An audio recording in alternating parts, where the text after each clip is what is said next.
Unvaccinated healthcare workers have had their day in court to mixed effects. Sometimes they have sued for being terminated for not taking the COVID vaccine. Sometimes they win, sometimes they lose. It's been a mixed bag. Now, some states are having to ask them back. That is, vaccinated workers who were on the front lines during the heart of the pandemic and lost their jobs are now being asked to come back because of the surge in Omicron, and we need them. Well, we need them dramatic. I saw a story of a 19-year a surgeon that had been at a hospital for 19 years was gotten rid of because of that. Yeah, I mean, here's some different nurses. Here's a nurse who says she just got an email about this and was asked to come back. She says, true story. Listen. True story. November 15th, I was terminated from my nursing job because of mandates. This weekend, on December 18th, I had a message from staffing asking me if I could work this weekend all through Christmas and all through till the new year. They're so desperately short. What would you do if your mother asked you?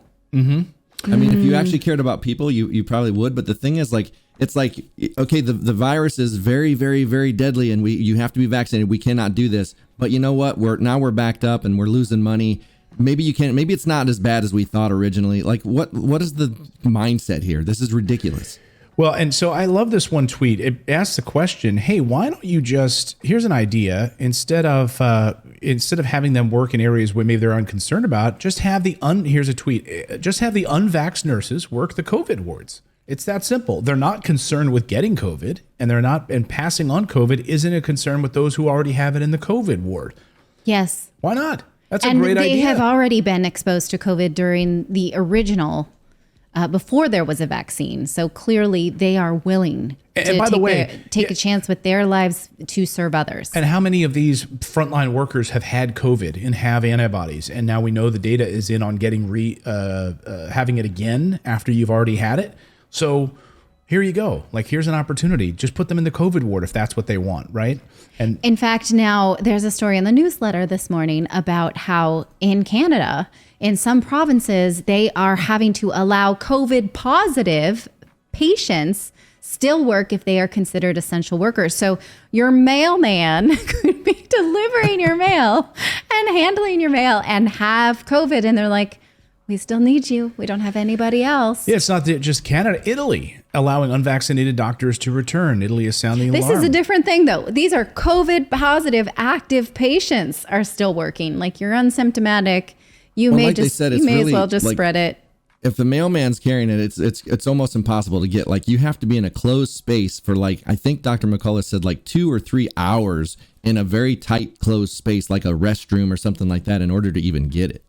Well, I think it very much depends on viral load as well. And like, someone can replicate it much faster, and you could be eating dinner with that person depending on, again, the viral load. So here's what the hospitals in Alberta, Canada, put 1,400 healthcare workers on leave before Christmas for being unvaccinated. Now they're begging them to come back to work because of the Omicron surge, specifically to come back. And, it doesn't stop there. There's others across the country in Oregon. My friend is a nurse in Oregon, Band Blonde writes. The local hospital fired 140 nurses over vax mandates. So now they hire a bunch of traveling nurses to fill the positions. And guess what? Travelers don't have to be vaccinated. What? The traveling nurses don't have to be vaccinated. Isn't that amazing? And so you have these people that saying, and those traveling nurses, according to Guy says, those traveling nurses get paid a lot more than the ones they fired. The whole system is so screwed up. And it's amazing, though, that they're asking these people to come back. And now they're having to do the same thing, not just at hospitals, but also New York Governor Kathy Hochul yesterday made her announcement about other city workers and saying that, like, we're going to bring back city workers now because we just need them, even though they're unvaxxed. Already vaccinated. So our concern, as you mentioned, shortages of crews, the individuals who will not want to participate in a mandatory vaccination program will be individuals who would exacerbate that problem. We do not want to make it impossible for the New York City workforce to have the proper the transportation channels that they're accustomed to. So a calculation has been made. Again, these are not black and white questions always, but we have to make the decision that 80% of people who do not come in contact with other people who wear masks every single day, we've not seen a spike or any kind of spread related to these individuals. In the meantime, we cannot do anything that's going to create a dynamic where there are no trains picking people up for their jobs in the morning or getting healthcare workers to their jobs in hospitals. So that's the calibration that I keep referring to, and we're going to stay with the plan we have right now.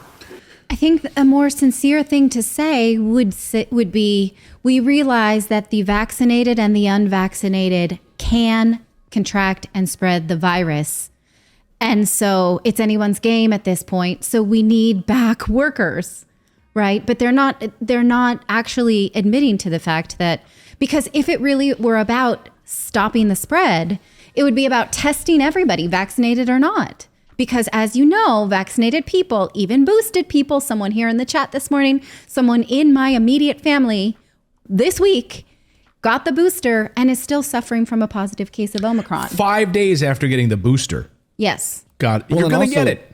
What's crazy too is, like, say these nurses decide, okay, we'll go back, we'll help. Then what's going to happen as soon as the surge is over? They're going to get rid of them again. Like why would you put yourself in that situation? You know, it's like, oh, nope, we're going back to now it's serious again. Perhaps. You know, I spoke to a doctor, one of our family doctors recently, and she said, you know, look, Omicron is so prevalent here right now, and I'm hoping that but it's so mild as well that it just, everyone will get it, and then the rules will relax because but they we've all won't, because had they don't acknowledge in Europe, they might. Natural infection. They do in Europe. They do in Europe. Oh, so okay. You know, and Yeah, she's saying, here. she's like, in fact, we were talking about yesterday, it might be just like having a chickenpox party, right? Like have the Omicron party, you know, because it's all sniffles and that's it, like sore throat, sniffles. And then you get it and then you're protected against it. And then we can all stop this madness. Yes. You know, and Kate says it takes days for boosters to kick in, you know? Okay. Yeah. But boosters on top of already been double vaxxed, yes. You know, and then you're still getting it. The problem is, like, to shut down, the thing is to shut down businesses, to shut down. And when you shut down these transportation hubs and the subways, and so you're putting it 20% subway cars and buses, that hurts poor people and middle-class Americans the most. And those are the ones that get crushed during these pandemics. That's who's been crushed in this last round. It's poor people, it's middle-class people who rely on public transportation. People don't have a car, people trying to get to their job. And then all of these other rich people got to move out to the Hamptons and they're fine. In fact, we had a story in the newsletter today about the Hamptons. You want to get a COVID test?